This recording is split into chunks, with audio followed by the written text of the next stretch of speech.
J'ai envie de te parler de quelque chose de dégueulasse. Bienvenue au mot de la semaine.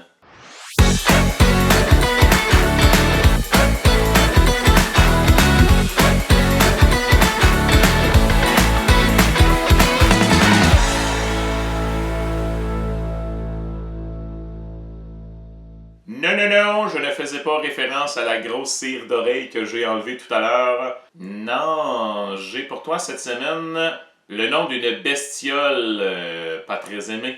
Lombric. Qu'est-ce qu'un lombric? Le sais-tu, toi? Si tu le sais, zip ta bouche.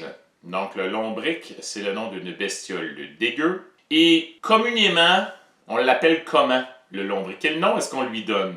Est-ce qu'on l'appelle A, le ver de terre? Est-ce qu'on l'appelle B, le perce-oreille? Ou bien C, la coquerelle? Est-ce qu'un lombric, c'est un ver de terre, un perce-oreille ou une coquerelle? On passe au vote. Levez la main ceux qui disent A, ver de terre. Levez la main ceux qui disent B, perce-oreille. Et finalement, levez la main ceux qui disent C, coquerelle. La bonne réponse c'est A! Et j'ai l'impression qu'il y en a beaucoup qui l'ont eu. Mais tant mieux. Mais je veux être sûr que tout le monde sait c'est quoi un lombric. C'est un ver de terre. Et là, je sais qu'il y en a plein qui disent « Il n'y a rien là, des vers de terre. » Puis il y en a plein qui font comme « Ah, dégueulasse. » Moi, les vers de terre, ça m'énerve pas, mais je t'avoue que j'ai passé l'âge de voir un ver de terre par terre et de le ramasser puis de jouer avec. Moi, j'ai un garçon qui est plus jeune, là, il les ramasse puis il regarde, là, juste pour dire qu'il suçote pas. Là. J'ai un deuxième quiz dans ce quiz. Admettons que j'ai un ver de terre et que je le coupe en deux. Qu'est-ce que j'obtiens? A. 0 ver de terre. B.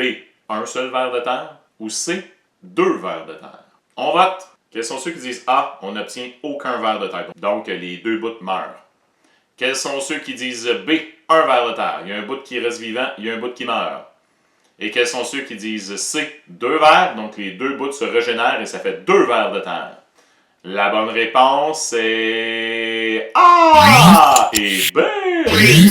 Mais pas C. Il y a une croyance selon laquelle quand on coupe un ver de terre en deux, ça donne 2 vers de terre. C'est impossible. Parce qu'au début du ver de terre, tu vas voir une image, là, il y a tous les organes vitaux. Et un ver de terre a 10 cœurs à peu près. Si tu coupes un petit peu plus loin, ben le bout où il n'y a plus les organes vitaux, c'est sûr que ça meurt, ça. Là. L'affaire est que ça se pourrait que ton ver de terre réussisse à survivre. Plus il est coupé loin des cœurs, plus il y a des chances de survivre. Ça se pourrait qu'il réussisse à se régénérer un peu. Ça ne veut pas dire qu'il va redevenir la même longueur qu'il était, mais il peut réussir à se régénérer et à survivre. Donc, quand on coupe un ver de terre en deux, ça se peut que les deux bouts meurent. Ça se peut aussi qu'il y ait le bout que tous les organes vitaux.